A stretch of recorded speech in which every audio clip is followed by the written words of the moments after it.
In the remote reaches of the cosmos, a new enigma has arisen, a pulsating light that seems to defy the rules of nature. This celestial anomaly was first detected by astronomers studying the Three-Eye Atlas, an interstellar visitor hurtling through our solar system. Initially, it was believed to be just another comet, a mere rock drifting between the stars. However, recent observations by the James Webb Space Telescope have revealed a different truth. The light emitted by Three-Eye Atlas does not reflect or scatter like ordinary starlight. Instead, it seems to be engineered, a source of luminosity radiating outward from the core of the object. This discovery contradicts the fundamental principles of how objects behave in space. Natural bodies do not generate significant visible light unless they are stars or heated to thousands of degrees. But the brightness profile of Three-Eye Atlas refuses to match any known comet model. At first, the scientific community dismissed this anomaly, attributing it to overblown speculation, perhaps a camera glitch or dust. However, the light persisted and grew. As the patterns of brightness did not follow the rules of nature, artificial light became the only plausible explanation. The implications of this discovery are profound, to say the least. Asteroid astronomer and Harvard astrophysicist Abraham Loeb, who famously suggested that Oumuamua, the first known interstellar object, might be an alien probe, has once again entered the fray. Teaming up with physicist Eric Quito, Loeb analyzed the object's light curve and published a model that fits the observed data far better than conventional explanations. In their model, a central energy source, artificial in nature, illuminates the surrounding dust, creating a light profile unlike any natural body. They even calculated the required temperature of the emitter, at least 1000 degrees Kelvin. At that temperature, a light source just 100 meters wide could produce the observed luminosity. A compact, powerful emitter, suspiciously similar in size to some human spacecraft. This radical hypothesis suggests that Three-Eye Atlas is not a natural object but an artificial one, possibly a probe, a beacon, or even a power core. The implications of this are staggering. If this object is not natural, then we are no longer alone in the cold void of interstellar space. We are being visited. The strangeness does not end with the light. Three-Eye Atlas is not behaving like a mindless wanderer. Its path through the solar system is unnervingly precise. It's moving along the plane of the ecliptic, the same plane on which Earth, Mars, Jupiter, and most planets orbit. Its trajectory is bringing it within striking distance of all three, not randomly but within a range so close that hypothetically, even primitive interplanetary missiles could be launched from it to each of those planets. Moreover, during its closest approach to Earth, it will be on the opposite side of the Sun, effectively blind to direct observation. This could be a cloaked passage designed to evade detection at the most critical moment. Coincidence? Or is this flyby hiding something more sinister? Spectrographic analysis of Three-Eye Atlas has revealed no trace of the usual comet gases, no carbon monoxide, no cyanogen, no water vapor.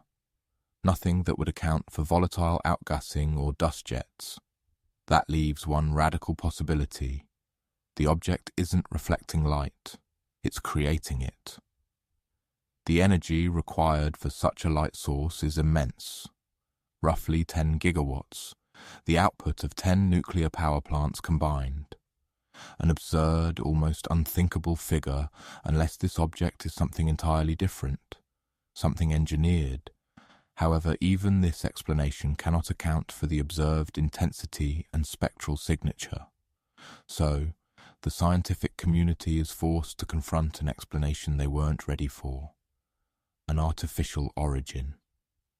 Weeks after the initial anomaly was registered, the James Webb team expanded their monitoring into non-visible spectrums, infrared, microwave, and most curiously, the radio band. It was here that things took an even darker turn. Hidden behind the artificial glow, there was a signal, weak, nearly buried in cosmic noise, but consistent. It pulsed in a way that was rhythmic but not random, a sequence that repeated every 7.2 hours, not long enough to be a natural rotational delay, not short enough to be interference. But what stunned researchers the most was its frequency range, precisely within a narrow band that Earth-based military and communication satellites reserve for secure transmissions. The odds of that overlap being random are astronomical. This raised an even more chilling theory. What if the light isn't just a byproduct of propulsion or energy? What if it's communication? A language of photons encoded in pulses and frequency shifts. And worse, what if it's not a message to us, but a message through us, piggybacking on Earth's own communication structure? Some believe this is a tactic used in espionage. Embed your transmission inside another system, and no one notices until it's too late. If that's what 3i Atlas is doing, then the image we've been watching may actually be a code where we're unwittingly helping to transmit. Around the same time, an independent research group led by astrophysicist Laura Zheng from the University of Tokyo reported something equally alarming. While analyzing time-lapse frames from Webb's ultra-deep field captures, her team noticed that 3i Atlas's light intensity wasn't just fluctuating. It was pulsing in binary. Light, dark, light, dark. Not flickering like a dying star or a spinning object, but in precise intervals, always consistent, always repeating. Over time, a pattern emerged. Every 16 pulses there would be a delay, then 32 pulses, then another delay. What they had was not noise. It was structure. It mirrored known binary codes used in digital language frameworks. Computer scientists began experimenting, plugging the sequences into known data decoders, AI interpretation models, even running them through ancient language software. The result, a partial match. The sequence bore structural similarities to early Earth-based computing protocols from the 1970s.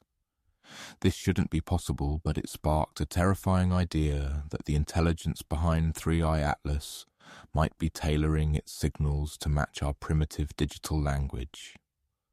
Almost as if it has been watching us, learning from our broadcasts, preparing a message we're capable of understanding. This isn't the first time light in the dark has triggered alarm. In 1979, the Vela satellites detected a mysterious double flash over the Indian Ocean. For decades, the event was buried under theories of secret nuclear tests, gamma-ray bursts and meteor impacts. But now, revisiting the signal in the context of 3i Atlas, researchers noticed uncanny similarities: the pulse width, the decay pattern, the signal symmetry. Several data scientists, cross-referencing the Vela readings with the Webb observations, noticed overlap in modulation and strength curves. As insane as it sounds, this opened a terrifying hypothesis. What if 3i Atlas was here before? What if the 1979 double flash wasn't a test at all, but a visit, or worse, an activation, an early probe, a scout? And what if what we're seeing now is simply the return of something we weren't supposed to remember? Finally, Webb's temperature sensors captured something unexpected, not just heat, but absence. A trail of ultra-cold vacuum following 3i Atlas, darker than space itself. This cold wake contradicts everything we know about thermodynamics. Even objects in space maintain residual warmth from solar radiation. But 3i Atlas is shedding something that consumes energy, draining the very fabric around it like a black veil, dragging through space. Astrophysicists call this a negative energy field, a hypothetical concept used in warp drive theory and time dilation physics. The presence of such a field would suggest that 3I Atlas isn't moving through space. It's bending space around it. That would explain its impossible acceleration patterns, its lack of friction, its silent traversal. It would also explain why it can shine while remaining functionally cold. The light is not from heat, it's from manipulated energy. And if it's bending space to travel, then we have no idea where it came from, or where it's going, or worse, if it's already here. James Webb's latest series of long-range exposures revealed something even more confounding, thin, filament-like structures trailing behind 3I Atlas, similar to the condensation trails of high-altitude aircraft. But in the vacuum of space, contrails can't exist. There's no atmosphere to create vapor, no temperature shift to freeze particulate matter. And yet, there they were, trailing lines of high-energy particles, symmetrical and layered like a lattice. Scientists dubbed them ghost trails. These ghost trails were unlike any cosmic dust phenomenon previously recorded. They weren't chaotic, they formed intersecting angles and overlapping arcs, almost like a navigation grid, as if the object were mapping space in real time. Some physicists proposed that the trails were quantum echoes, residual distortions from manipulated gravity fields. Others theorized they were signs of an exotic propulsion system, possibly ionic, or even beyond that, something akin to field inversion. But perhaps the most radical idea was the most chilling. The trails were not leftovers, they were intentional, like breadcrumbs, a signal, or worse, a path for something else to follow. Then came the moment that tipped everything into true paranoia. A gap, a missing window in the James Webb data logs. For 47 minutes, the telescope's primary sensors ceased transmitting visual data from the 3I Atlas observation stream. No technical malfunction, no solar interference, just absence, a void. When the feed resumed, 3I Atlas had shifted trajectory slightly, only by 0.17 degrees, but enough to raise every eyebrow at NASA and ESA. Analysts cross-referenced with backup systems, but the blackout was consistent across multiple instruments. This triggered whispers about the observer effect, a quantum theory stating that watching an event can change its outcome.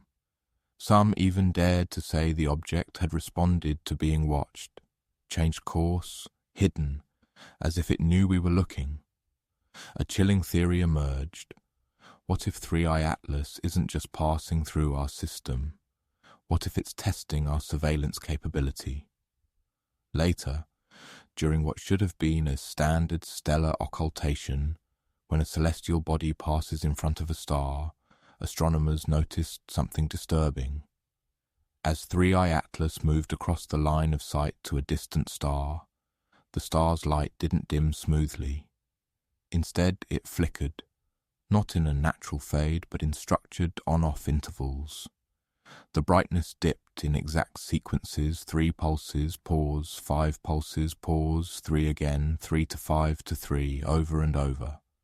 Not only was this not random, but it also resembled a signaling pattern used in early radio Morse code. The implications were staggering. If the object could block starlight in a structured pattern, it meant it could manipulate its own silhouette, literally changing how it appeared depending on who or what was observing. This wasn't just advanced technology. This was performative behavior, designed to be seen, measured, decoded, but for whom?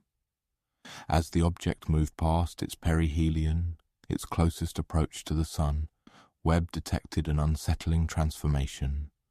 The glow that had once been warm and golden began to shift.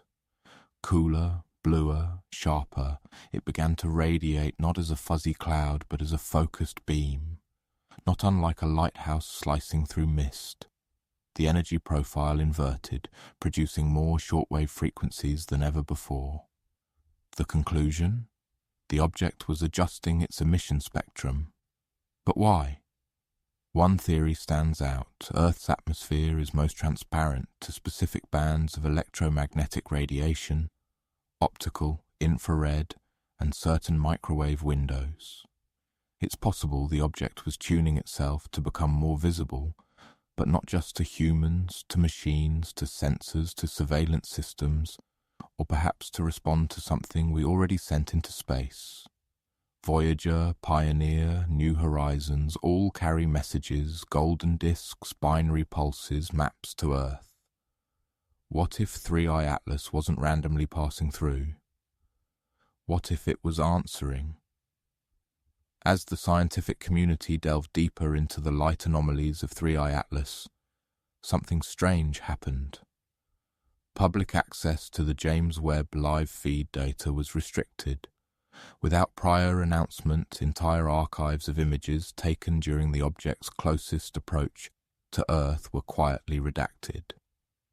Observatories collaborating with Webb were issued NDAs, and several amateur astronomers reported being contacted by unnamed government representatives after posting high-resolution stills online. This sudden shift from open science to classified silence hinted at only one thing: military involvement. Speculation exploded. Was the object considered a threat? Had defense satellites picked up something that the public wasn't allowed to see? Or worse, had someone or something responded to the object? What had once been an astronomical curiosity was now under the scrutiny of top-level defense agencies across multiple countries. And when NORAD, which normally deals with earthbound and near-orbit objects, included 3i Atlas in its tracking logs, it became clear. This wasn't just about science anymore, it was about security, about control, and possibly containment. Behind the optical mysteries, behind the emissions and lights, a new anomaly emerged: gravitational. As 3i Atlas continued its trajectory through the solar system, sensitive instruments on both the James Webb Telescope and Earth-based LIGO detectors began registering microdisturbances in space-time itself. It wasn't just bending light. It was pressing against the very fabric of reality. The wake it left behind wasn't a trail. It was a ripple, a localized wave in the gravitational field that behaved unnaturally. Instead of dispersing like a normal gravity wave, it persisted, lingering like a shadow even after the object had moved on. The only comparable event in modern science was the gravity anomaly observed near the black hole M87 star, but even that paled in comparison to this. Some theorists suggested that this could be evidence of a self-contained gravity, a technology far beyond our understanding, possibly akin to a warp field. If true, it meant 3i Atlas was not moving through space in a traditional sense. It was displacing space itself. That kind of capability isn't just advanced, it's godlike. In a last-ditch effort to contextualize what humanity was seeing, a group of SETI researchers ran the artificial light sequence through the Drake Archive, a vast repository of all known attempts to detect alien life, including recordings of signals intercepted by deep space antennas. After filtering noise and running AI-enhanced comparisons, a match was found. Not perfect, but close enough to raise alarms. The pattern seen in 3i Atlas bore striking resemblance to a brief, one-time burst detected in 1998 by the Arecibo Observatory, a signal dismissed at the time due to its short duration and irregular frequency. Reanalyzing it now through the lens of the 3i Atlas pulse structure, the match became eerie, the same sequence of modulated intensity, the same time-spaced pauses, even the same mirrored structure. If both signals originated from the same source or the same species, then this wasn't their first visit. It was a return, And perhaps that original signal in 1998 wasn't random. Perhaps it was a test ping, a call, and now 3i Atlas is the response. And just when it seemed things couldn't get stranger, the James Webb team made a final observation. 3i Atlas appeared to be reflecting something back toward Earth. At first, it seemed like a simple albedo reading, light bouncing off the surface, but a closer analysis revealed the reflected signal had been altered, contorted, as if passed through a lens or something more complex, a filter. What Earth had transmitted into space through radio, television, and radar waves was being mirrored back, but it wasn't the same. The returning signal was filtered through patterns of symmetry, interference, and modulation. In essence, it was like a deliberate remix of Earth's own broadcast history. News reports, music, digital pulses, echoes of ourselves, but twisted, like someone or something was responding not just with light, but with our own voice, played back in an unfamiliar tone. It begged a final chilling question. What if the signal is a mirror, a test, not just to see who we are, but how we react to ourselves? In the vast silence of the cosmos, light has always been our only whisper, a faint trace left by stars, planets, comets, and now something else, something that doesn't behave like any natural object we've ever seen. 3i Atlas wasn't just glowing, it was speaking. Its light wasn't chaotic or random, it was structured, intentional, alive, and maybe that's the most unsettling truth of all, that in our pursuit of knowledge, we've stumbled upon something that was waiting to be seen, something ancient or advanced, enough to understand how to communicate not with sound, but with light frequencies, gravitational waves, and encoded reflection. Perhaps the true purpose of 3i Atlas wasn't to pass through our solar system unnoticed. Perhaps it wanted to be observed, wanted to test how far we've come, how curious, how capable, how blind we still are, and the James Webb Telescope, the most advanced eye humanity has ever opened, may have done exactly what it wasn't supposed to do, look directly into the signal. We didn't just detect lights, we triggered a response. Now the question isn't what 3i Atlas is, the real question is what happens next, because if something out there just acknowledged our presence, it may already be on its way.